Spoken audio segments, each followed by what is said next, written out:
What if I told you that the red color of Mars isn't just dirt, it's actually a scar?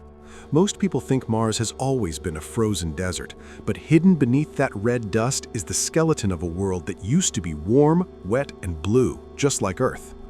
If you don't know the story of what killed Mars, you are missing a massive warning for our own planet. Because if Earth lost its invisible shield today, we wouldn't just freeze, we would turn into a rusty wasteland too. So how does an entire water world die? Your telescope is pointed at Mars.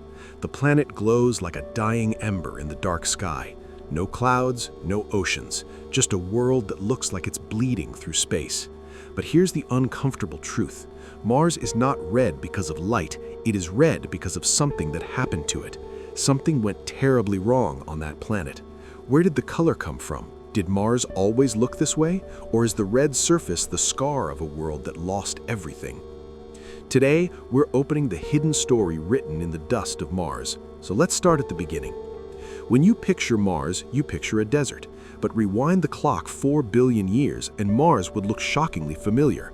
It wasn't the red planet back then. It was likely the second blue planet, warmer, wetter, and thick with atmosphere. We have satellites orbiting Mars right now that have mapped dried-up river valleys stretching for thousands of kilometers. We see ancient lake beds with river deltas, places where sediment piled up exactly the way the Mississippi River dumps mud into the Gulf of Mexico. NASA's Perseverance rover is currently driving around a place called Jezero Crater. Today, it's a dusty bowl, but 3.5 billion years ago, it was a deep crater lake. If you had stood there back then, you wouldn't have seen dust, you would have seen waves lapping against a shoreline. Scientists now believe that ancient Mars had enough water to cover the entire planet in a liquid layer about 140 meters deep. That's deeper than a 40-story building. In reality, that water probably pooled in the lowlands, forming a massive ocean in the northern hemisphere. It had the water, the heat, and the air. It was a paradise waiting to happen. So how does a water world turn into a red rock? It all comes down to what Mars is made of. The Martian crust is packed with iron. Think of an old bike left in the rain. It reacts with oxygen and rusts. That is literally what happened to Mars. It is a giant rusty rock floating in space. The sun's radiation smashed the planet's water molecules apart. The light hydrogen escaped, but the heavy oxygen fell back down and bonded with the iron rocks. The rust dust isn't paint, it is the chemical scar of that reaction. But rust didn't kill Mars, the death of its shield did. To hold water, a planet needs a thick atmosphere protected by a magnetic field. Mars's core used to generate one, but because the planet is small, the core cooled and shut down 4.2 billion years ago. The shield collapsed, leaving Mars defenseless. Without that magnetic shield, the sun began stripping Mars's atmosphere away. The solar wind, a stream of charged particles shooting out of the sun at 1,000,000 miles per hour, started slamming directly into the atmosphere. NASA's MAVEN mission has actually measured this happening right now. It found that the solar wind is stripping away gas from Mars at a rate of about 100 grams per second.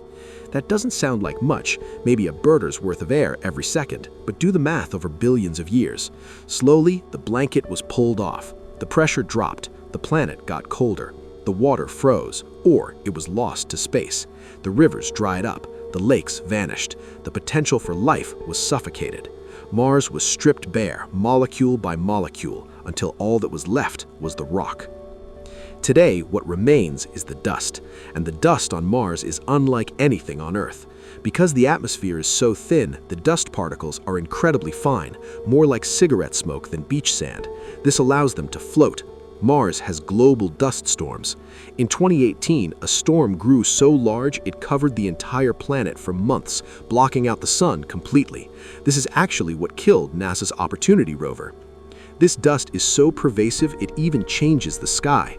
On Earth, our thick air scatters blue light, giving us a blue sky. On Mars, the red dust hanging in the thin air scatters red light. If you stood on Mars at noon, the sky would be a hazy butterscotch pink. But here's one beautiful final twist. At sunset, the angle of the light allows the blue wavelengths to punch through the dust. Mars has red days, but it has blue sunsets. It is a ghostly reminder of the water it used to have. So, Mars is not just a red rock.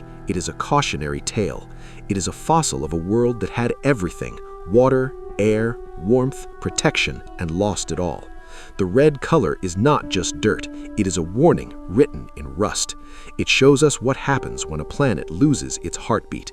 When you look at that orange dot glowing in the night sky, remember, you are looking at a corpse. You are looking at the story of a world that changed forever. If this story changed how you see the red planet, tap like so more people can discover its history. Subscribe to Space Facts for more hidden truths written across the universe, and share this with someone who loves space and wonders what really happened out there. Because every planet has a past, and Mars wears its past in red.